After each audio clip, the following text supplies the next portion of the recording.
Hello,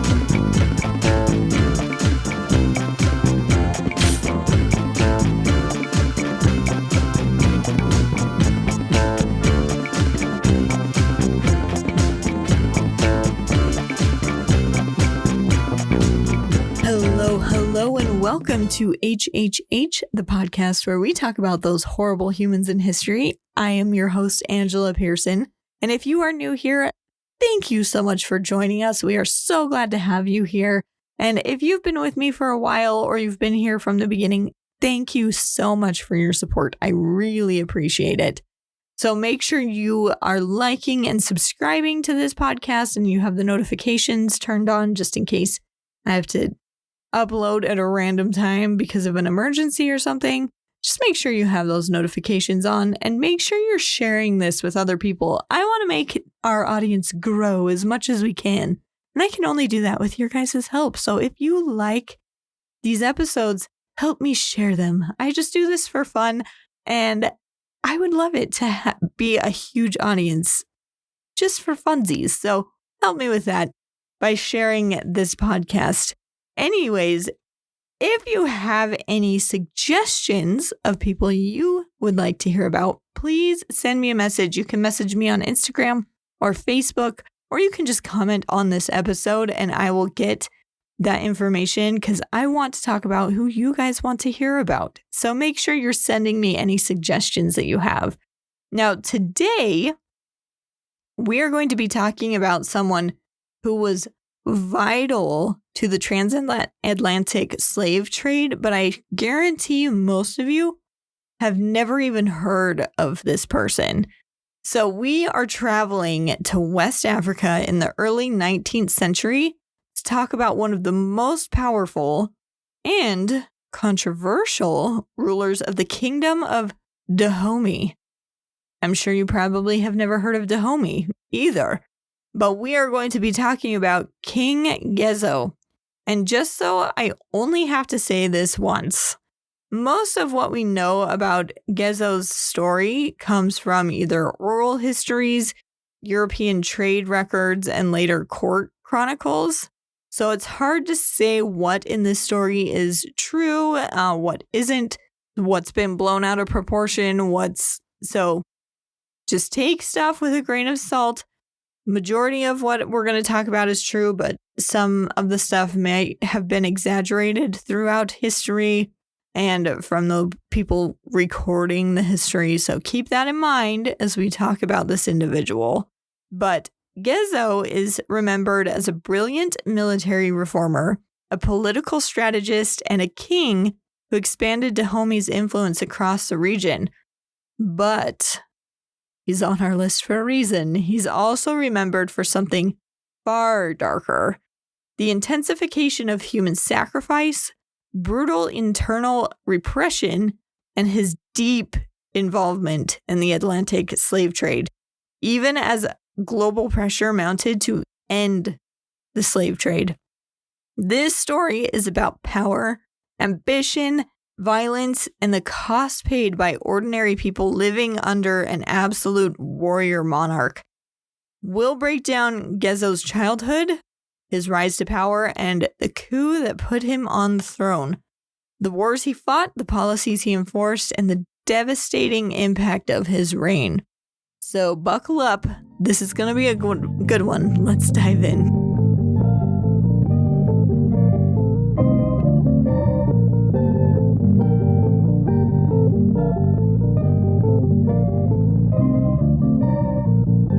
Gezo was born somewhere in 1780 to 1785. We mostly have oral history from this region, so dates are a little flexible with things. So it was around 1780 to 1785 into the royal family of Dahomey, a powerful kingdom located in what is now southern Benin. So that is the area that we're in Africa.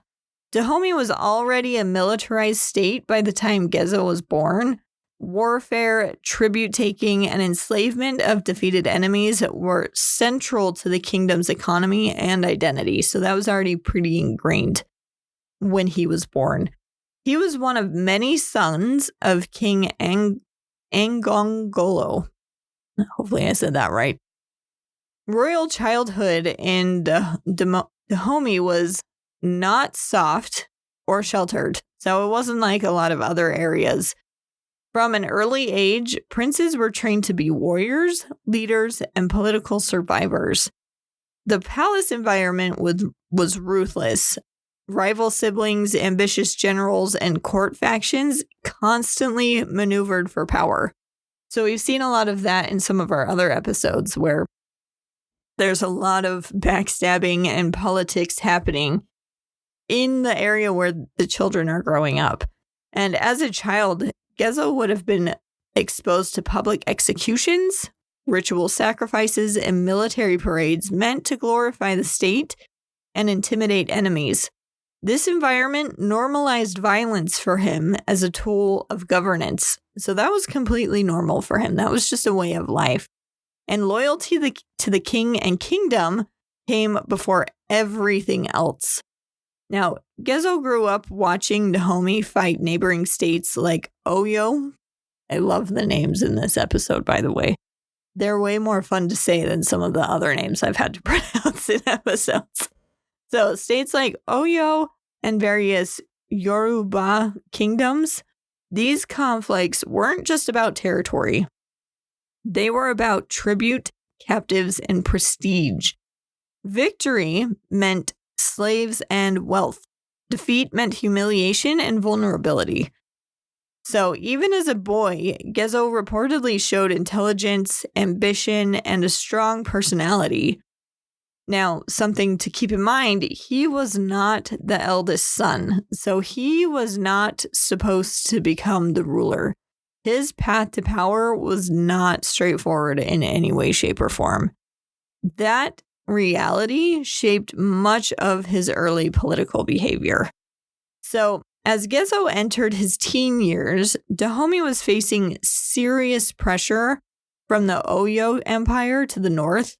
Now, Oyo had dominated Dahomey for decades, forcing them to pay an annual tribute. This was a major source of resentment among the Dahomey's elites. They did not want to be paying this other kingdom, but they were forced to because they were always humiliated by them in war. Now, in 1797, some sources say 1797 to 1798, depending on how you convert the calendar. King Angonglo, Gezo's father, was killed in a palace coup in the royal palace. He was assassinated by members of his own court, likely including high-ranking officials and royal elites. They killed him because he was threatening long-established elites because he attempted to reduce the power of entrenched nobles and priesthoods. That's never a great idea to do, challenging that power, because they will basically kill you. That's how it always happens. He was also, unlike earlier kings who aggressively supported the slave raiding, Angongolo showed more interest in expanding legitimate trades. Like he actually wanted to use palm oil for trade instead of people. And then he wanted to moderate Dahomey's dependence on slave exports. So he kind of wanted to lower the dependence on the slave trade for Dahomey. And this really made the powerful factions who profited significantly from the slave economy. It made them really, really angry.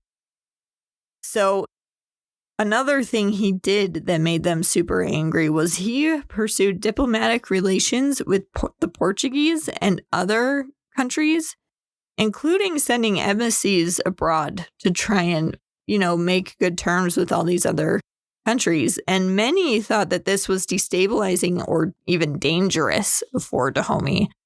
So he had to go in their mind, even though those all sound like good things to me. Like, it sounds to me like he was thinking ahead past the slave trade. He was trying to fix his country before it completely broke. But, he got killed instead. So Gezo's older brother, King see, I told you I liked the names. His is hard. Adadozin took the throne after his father's death. So he was king from 1797 to 1818. Gezo was sidelined and lived under political constraint during his brother's reign, so he wasn't really allowed to do a whole lot. Adadozin quickly became unpopular, though, with many of the nobles and military leaders. He was being accused of cruel, unstable, and political incompetence.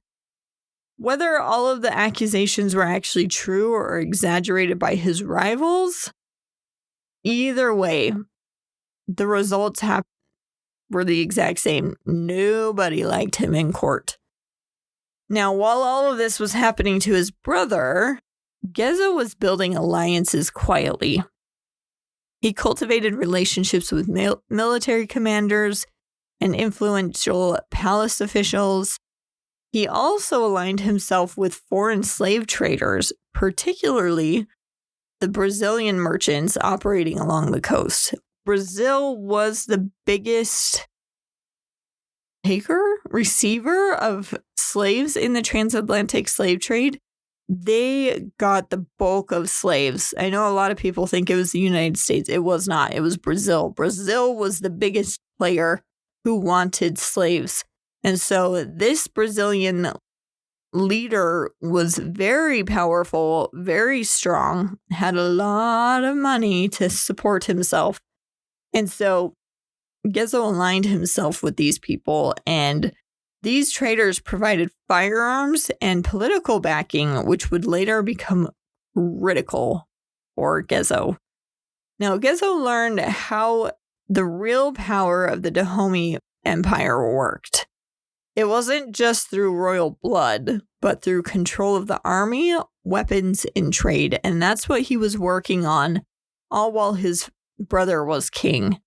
He also studied the structure of Dahomey's unique institutions, including the elite female military, which we will talk about in a second because it's kind of awesome. In some ways, not awesome in other ways, and you'll see what I mean. Anyways, this female military unit was often referred to as the Amazons of Dahomey. Yeah, it's pretty cool.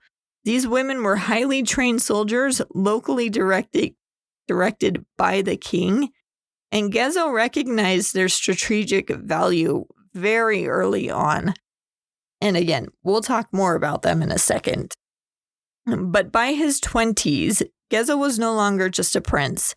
He was a political player waiting for the exact right moment to strike. And in 1818, that moment arrived. With the support of powerful generals and Brazilian slave traders, specifically Francisco Felix de Sousa, Gezo launched a coup against his brother. And the takeover was swift and decisive, and his brother was captured and imprisoned for the rest of his life. Which is surprising to me, because usually in those situations, they just kill them flat out, so there can be no competition later. But in this situation, they just imprisoned him, and that actually worked out in this situation. Usually they break out of prison or are rescued or something and try and challenge for the throne again and all kinds of drama. But that's not what happened in this instance. Now, this coup brought Gezo to power and ushered in Dahomey's most militarized and expansionist period, including the major expansion of the Amazons. So, once crowned king, Gezo immediately began consolidating power, as, most tyrants do. He removed all of his rivals, rewarding loyalists, and reconstructed the Amazon warriors. So he was restructuring them. He also publicly framed his rule as a return to strength and honor, positioning himself as the leader who would restore Dahomey's dominance. And as so often is the case in these stories, behind the scenes, Gezo ruled with fear. Executions of suspected traitors were common. Court politics became even more dangerous because you could just get killed instead of, shunned or whatever. Loyalty was enforced through intimidation and punishment, and the message was very clear. Obedience meant survival. This is something I've noticed about all of our dictators and all the totalitarians and the tyrants and all the people that we've talked about. They immediately kill not just like one or two people, they kill hundreds, if not thousands of people that oppose them. Like immediately, any kind of opposition is just squished like a bug. And they make sure it is very public and very talked about because they want people to be scared. It's just a really interesting thing to think about because if you're living under a dictator or a tyrant, there is no opposition because they will kill you. They will literally just kill you. You can't speak out against them at all. So it's just interesting that pattern just seems to continue with all tyrants. Now, one of Gezo's most significant actions as king was the modernization of Dahomey's military. Now, this is when I want to talk about this specific branch of the Dahomey military. And like I said, they're called the Amazons of Dahomey. More accurately, they're called the Nenometon. And that's translated to, quote, our mothers. Because they were an elite, all-female military regime that had existed from roughly the 17th century until the early 1900s. They were one of the most formidable fighting forces in West Africa and are often cited as the only sustained state-organized female army in world history. Isn't that so cool? So we're going to break down who they were and why this is important really quick. I know this is kind of a offshoot from Gezo, but I think it's really cool. Also really bad, but you'll see why. So the Amazons most likely began in the 1600s, and there are two main theories about their origins. So the first theory is they either started as elephant hunters, and the word for that was Ghezo, who later militarized, or they were originally palace guards protecting the king's inner compound. So we have two different origin stories for these ladies. By the 1700s, they had become a permanent military corps. Their numbers expanded dramatically under King Gezo, who professionalized the army and made the Amazons central to Dahomey's military power. So they were the key group in Gezo's army. And at their height, the regime numbered between 4,000 to 6,000 women, making up as much as 1/3 of the entire Dahomey army. That is so cool. Now, women entered the Amazons through a couple of means. First was volunteering. They just volunteered themselves. Or they would be sent as a tribute girl by families who were conquered in other communities. So if they had been conquered, they would send their girls basically to be like, don't murder us. Here's our girls. They will join your military. Or they were orphans and just raised into the military service. And now this last reason literally made me laugh out loud.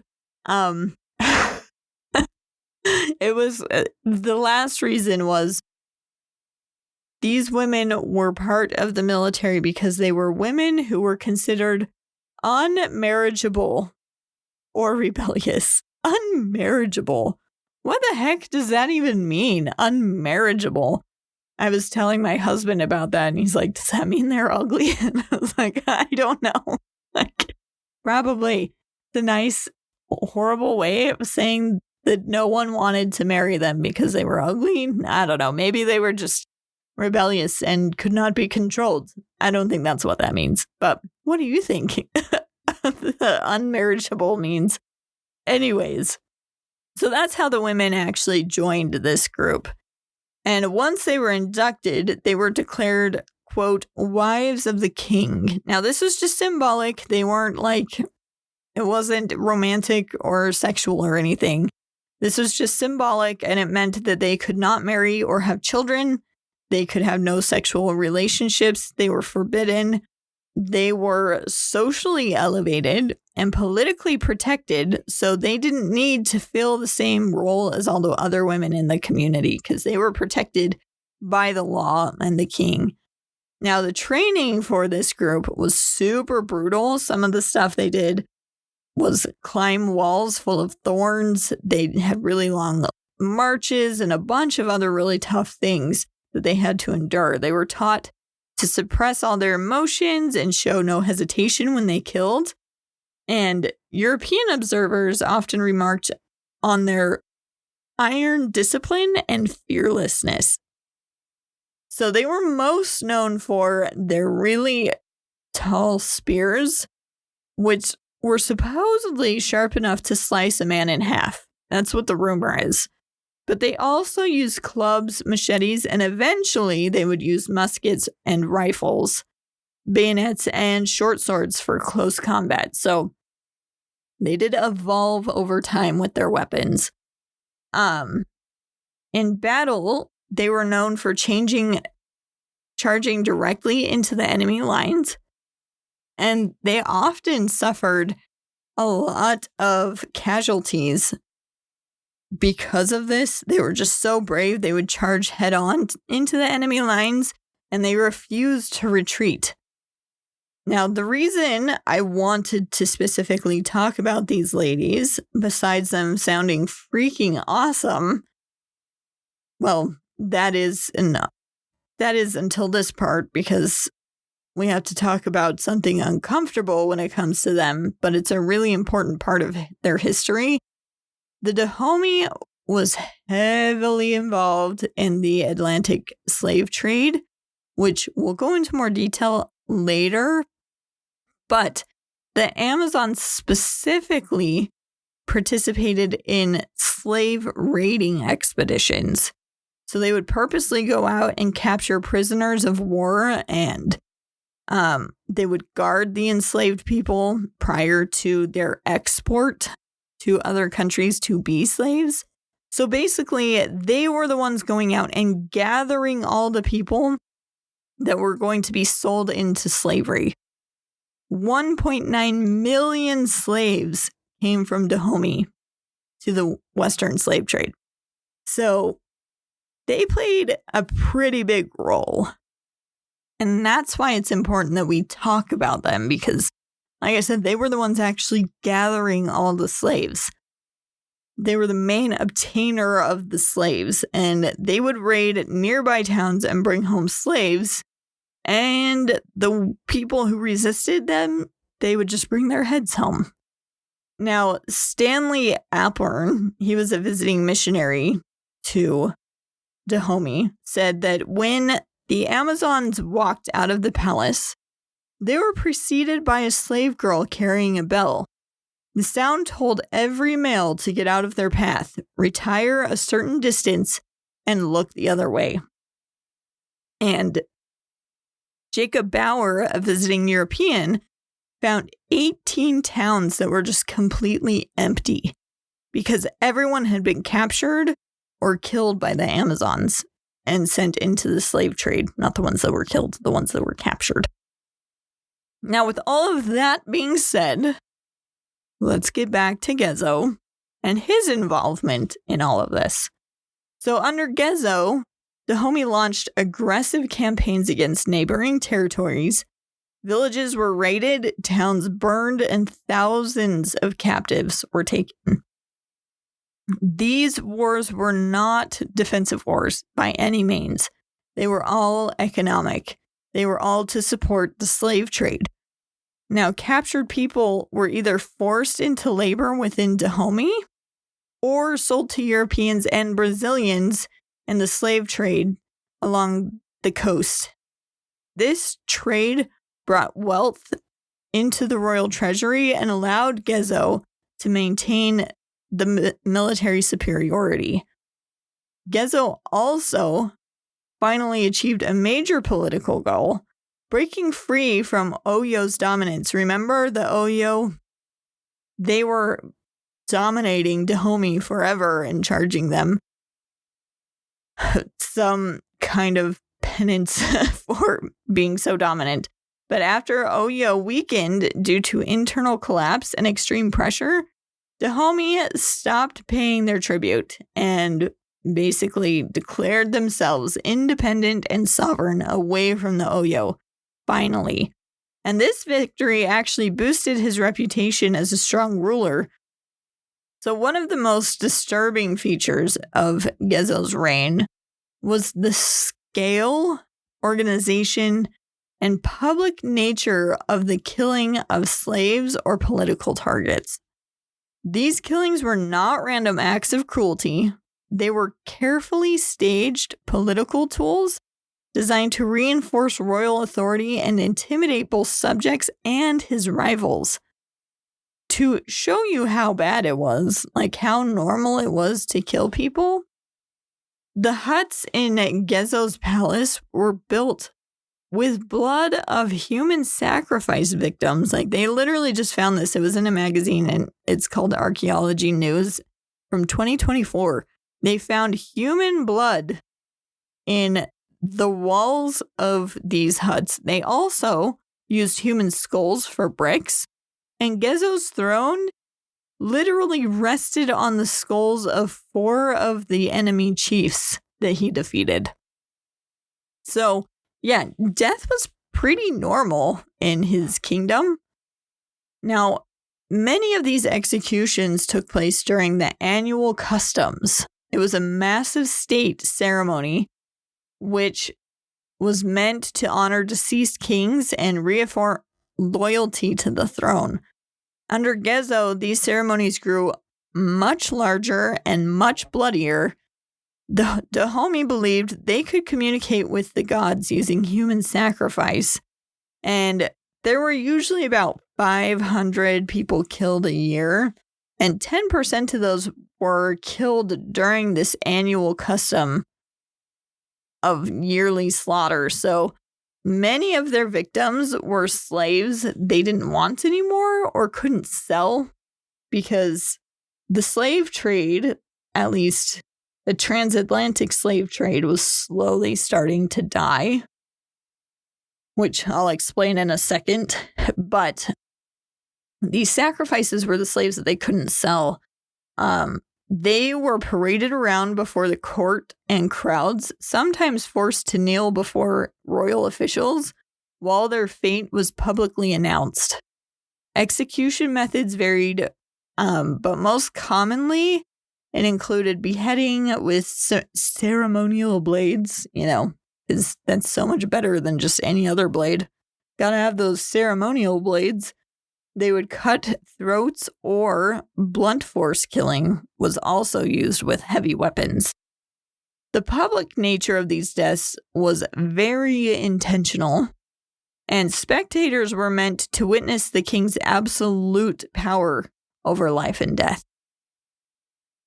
Now, in 1893, the Sacramento Daily Recorder Union, this is a newspaper, stated, now this is going to be a long quote, but it's a good one. So it says, but since the suppression of the traffic in human flesh, now this is where this is a side note, this is not them talking, this is me talking. The slave trade, like I mentioned, was kind of dying at this point. The British abolished the slave trade, not slavery itself yet, just the slave trade from Africa. That took effect in 1807.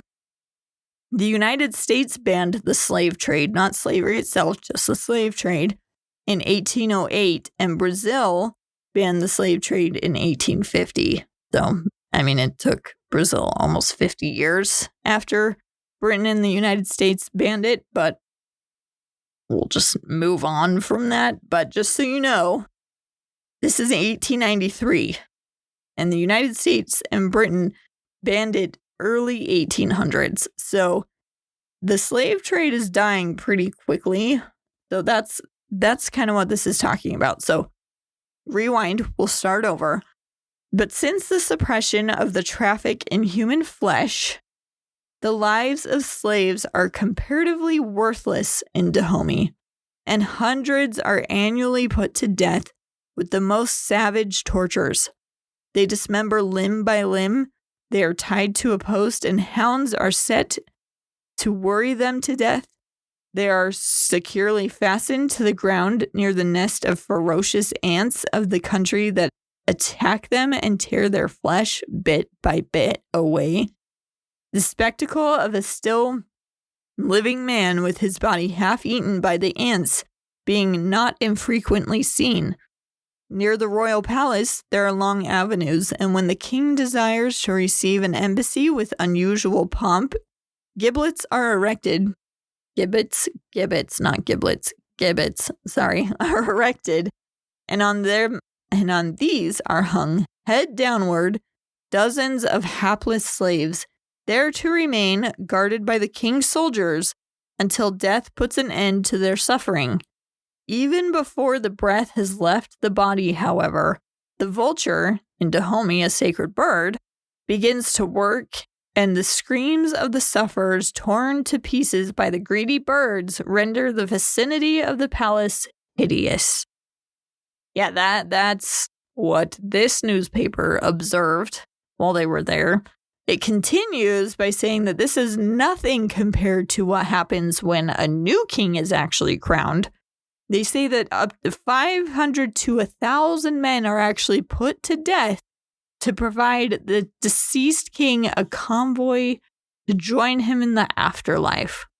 Then blood flows in streams, so much so that they actually dig a large trench in the ground, and a canoe is placed inside of this trench.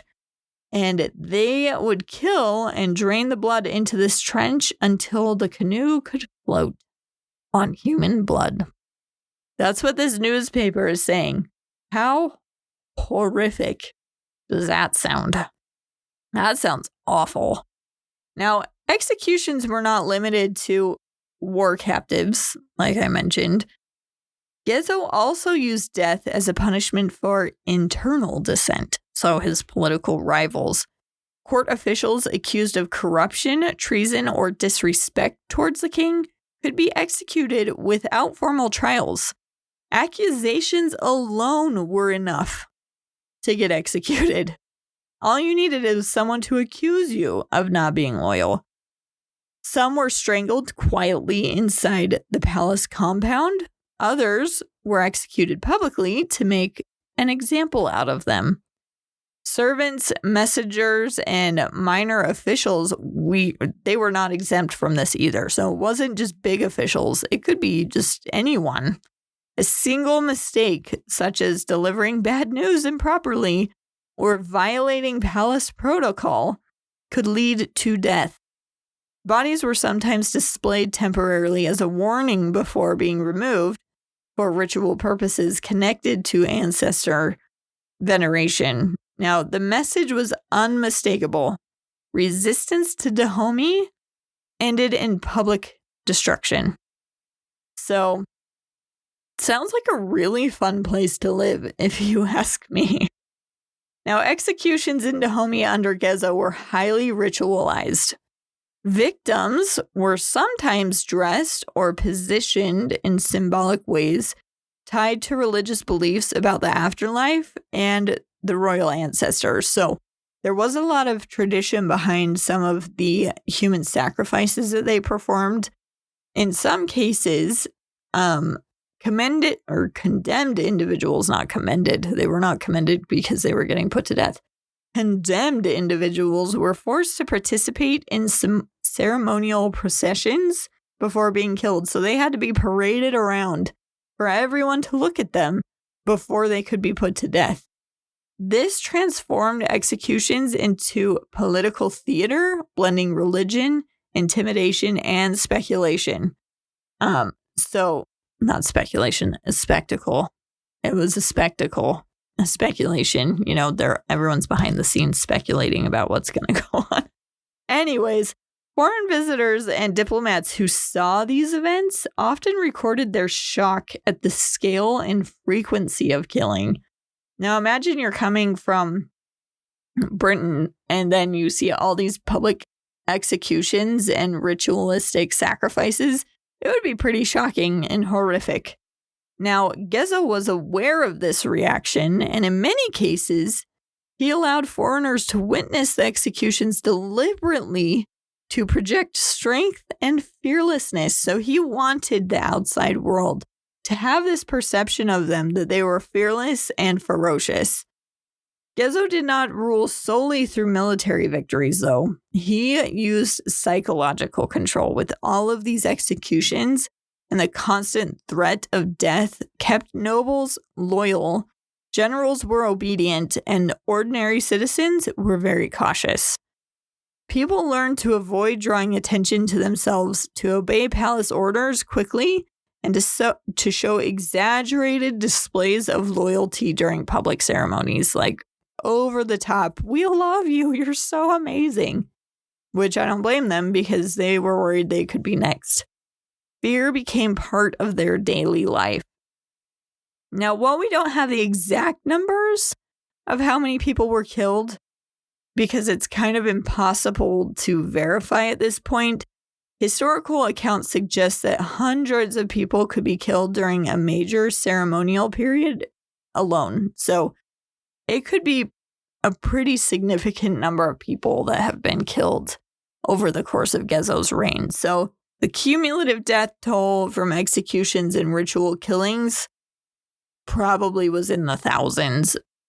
Now, these deaths were not hidden. He didn't try and hide these. And they were all state-sponsored violence carried out openly and deliberately as part of their governance. That is how they governed people, was with this fear. Now, I'm going to go back to this real quick. Now, European traders and missionaries who would come and visit often reported these incidences, and they had extremely high numbers, sometimes claiming thousands sacrificed annually. Now, a lot of historians, not all of them, but a lot of historians think that these numbers might have been exaggerated for shock value or propaganda. But me personally, doing this podcast and seeing how this has happened across all continents and countries and all of that kind of stuff, I mean, they might have exaggerated a little bit, but I don't know to which extent they exaggerated, if it was a ton or just a little bit.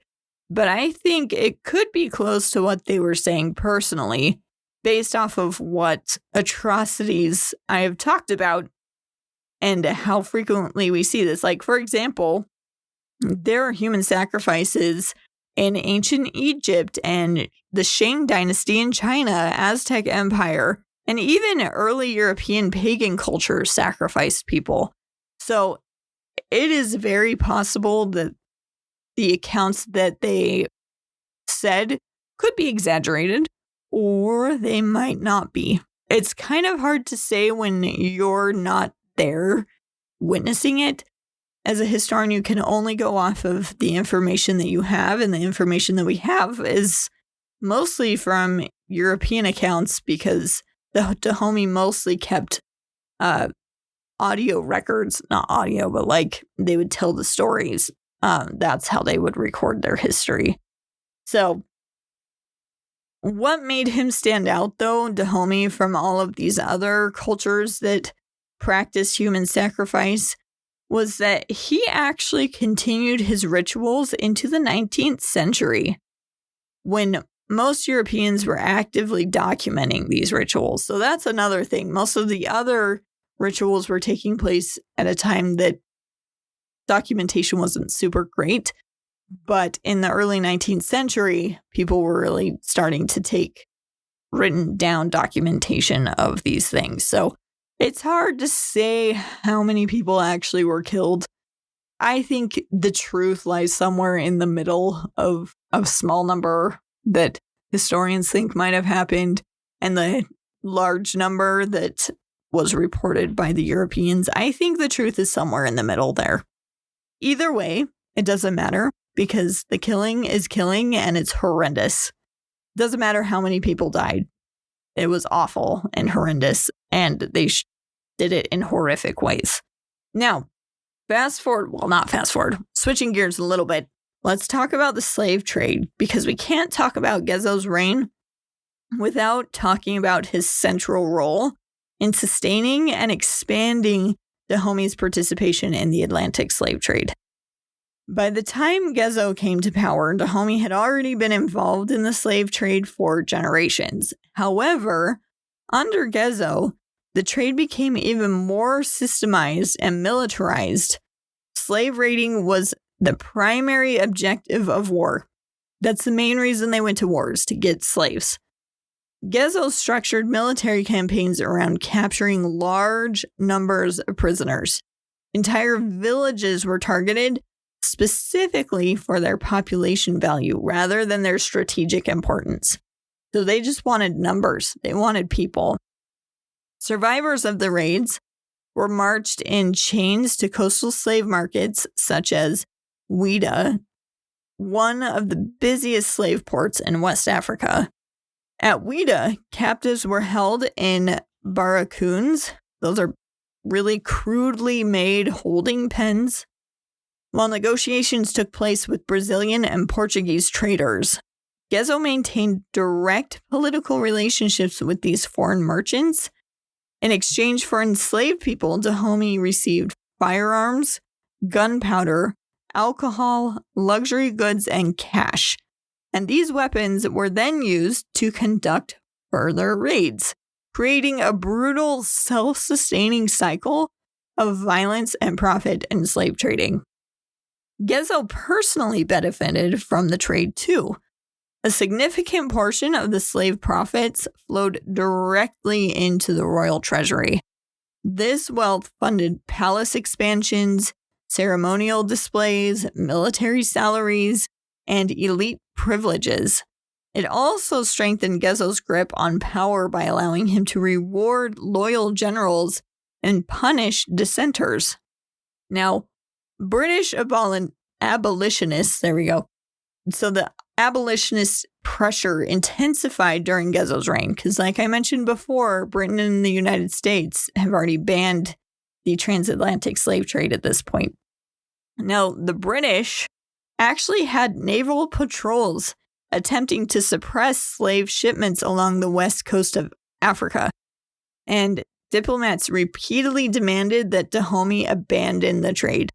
So Britain was really trying to shut down this slave trade, and the Dahomeys would just ignored them. Gezo publicly claimed that slavery was essential to Dahomey's survival. Gezo said that the slave trade was, quote, the ruling principle of my people. It is the source of their glory and health. Their songs celebrate their victories, and the mother lulls their child to sleep with notes of triumph over an enemy reduced to slavery. He argued that without slave exports, the kingdom would collapse economically and militarily. In meetings with British officials, he often would pretend to agree with them, and he would say, yeah, we can do some gradual reforms, but behind closed door, the slave trade continued. There were brief periods when Gezo experimented with alternative exports like palm oil, often referred to the Europeans as a legitimate commerce, which I would agree with. That's better than humans. However, these efforts were limited and very inconsistent. Whenever military costs rose or political stability seemed to weaken, slave raiding increased again. For ordinary people living in and around Dahomey, this meant constant danger. Border communities were especially vulnerable, and families were torn apart overnight. Children were taken from parents, entire populations disappeared into the transatlantic system because of Gezo and the Dahomey. Now, Gezo's policies turned human beings into state currency. Lives were measured in muskets, barrels of gunpowder, and royal prestige. He did not care about people. Now, Gezo actually died in 1858. And I'm sure you're wondering, how? How did this man die? I hope it was something brutal and horrible, or, he was assassinated or something. Unfortunately, I can give you none of that satisfaction. He died of natural causes. He died of sickness of being old and illness of the elderly. But this is really rare because most kings in Dahomey were assassinated. So Gezo was able to live much longer than most kings there typically did. And he was around the age of 55 to 60 years old when he passed away. And his death marked the end of one of the Dahomey's most aggressive periods of expansion. His successor, his son, Gleely, inherited both the power structure and moral consequences of Gezo's politics. Gleely continued many of his father's policies, including reliance on the Amazons and resistance to European pressures. But Dahomey never fully regained Gezo's brilliance of authority and control. So today, Gezo's legacy is very divided. Some view him as a nationalist hero who freed Dahomey from foreign domination and strengthened the state, while others see him as a tyrant who enriched himself through human suffering, intensified slavery, and ruled through terror.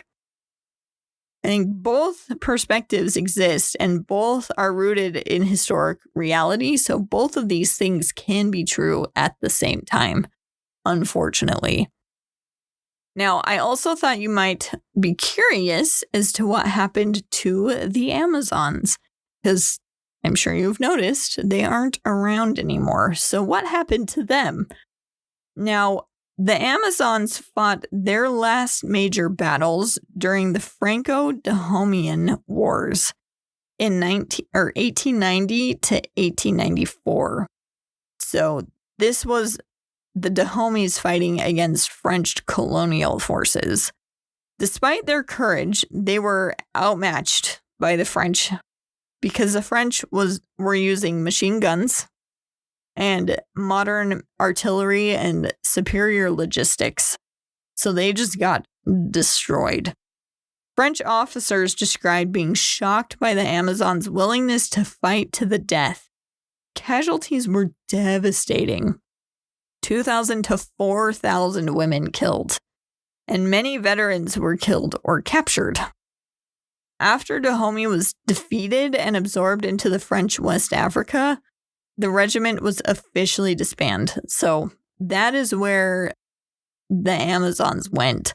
Some of the surviving Amazons actually lived into the 1940s, and interviews with some of the elderly veterans revealed that they were very proud of their service and had a very difficult time adapting into civilian life when it ended because they really felt like they lost their identity once the regime was shut down. So anyways, I just thought you would like to know what happened to the Amazons. So Gezo's story reminds us that power can create prosperity for a ruling elite while destroying the lives of countless others.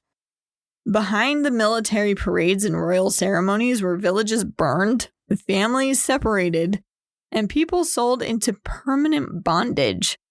Because of his key role in the slave trade and the disregard for human life, Gezo is our horrible human in history for the week.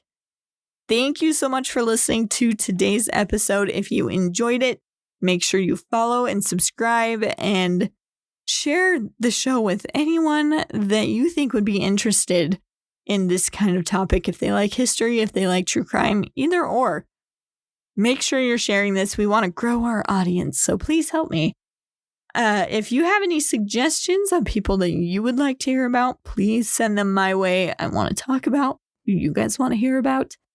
And be sure to join me next week When we talk about one of the most infamous cult leaders of the 1960s and 70s, who, even to this day, and he's dead, by the way, he freaks me out. We are going to be talking about Charles Manson, so make sure you tune in to hear his creepy, creepy story. We will see you guys next week on Horrible Humans in History. See ya!